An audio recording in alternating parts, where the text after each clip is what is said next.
Happy Wednesday everybody! Welcome to today's assembly.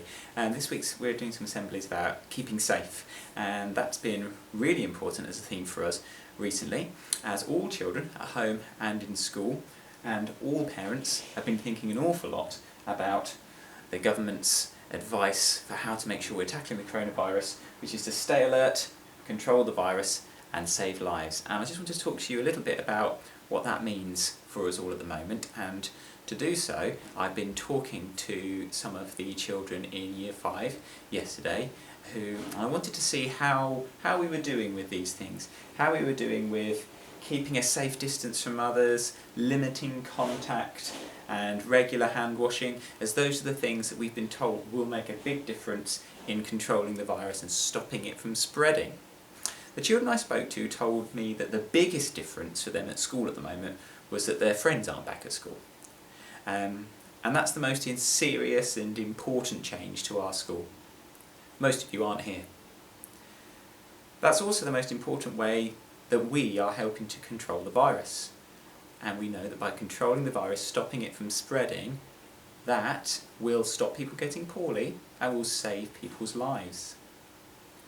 Because there aren't so many children here, it is easier for us to keep our distance from people, and it is easy for us to limit our contact, not see other people very often, and those are essential in stopping any of those germs from spreading. I asked the children yesterday how they thought we were doing with these things in our community. Fiona and Zoe pointed out that we were doing really well with staying in our own little bubbles at break time and lunchtime in school, so that we were limiting our contact with other children, we weren't seeing them so often. And that we were sitting at separate desks in the class, and that was a little bit different. But again, that was really helping us to keep our distance and limit our contact from touching other people. We're not sharing resources or anything at the moment. He even said we're also doing a good job of washing our hands really frequently. She's noticed lots of people around school. We've got some hand sanitizer stations and children are washing their hands at lots of different points throughout the day. I shared that I'd seen lots of people queuing in town to get into the shops, but rather than queuing and all close together, they're all queuing spread out down the high street, and that only a few people were going into each shop at a time. And that's really good at making sure that people are keeping their distance and limiting their contact with each other, so they're not spreading germs either.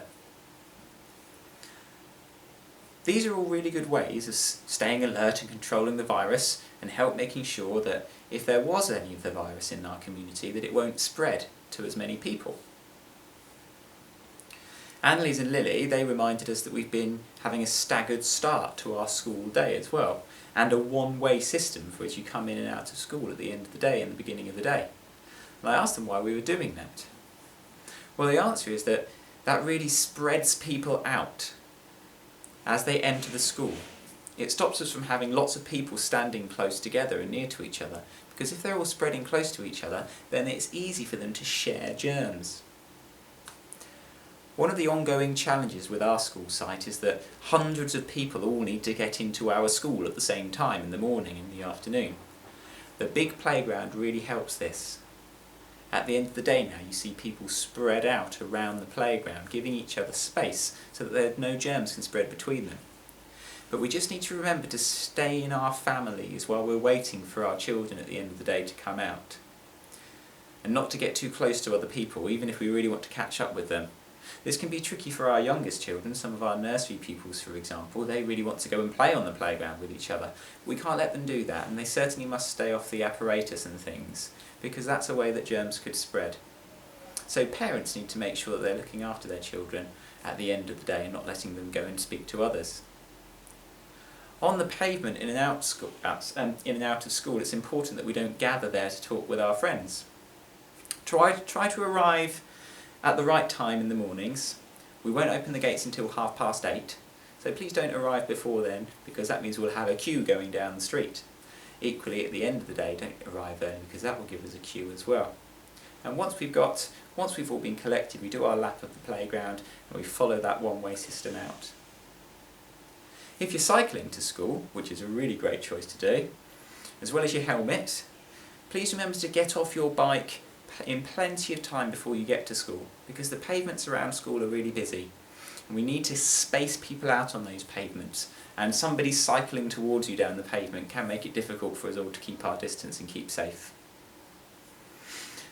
Now, one of the other children yesterday, Oscar, pointed out that there had been lots of demonstrations on the television where, though he understood that what they were protesting about, in this case it was the Black Lives Matter movement, he understood that was important.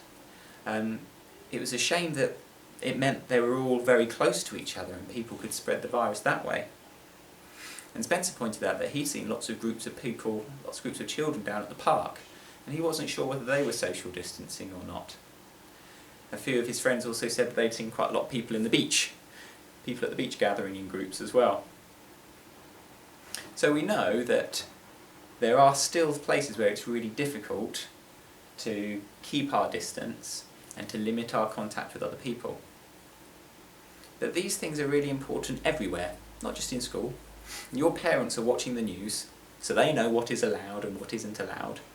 But for all of us, the really important things to remember are not to get too close to one another, to limit our contact and not to see too many different groups of people, and to keep washing our hands. And it's really simple, but the government do think that that's one of the reasons why we're having success with keeping the virus rate of spread down, is from people washing their hands all the time.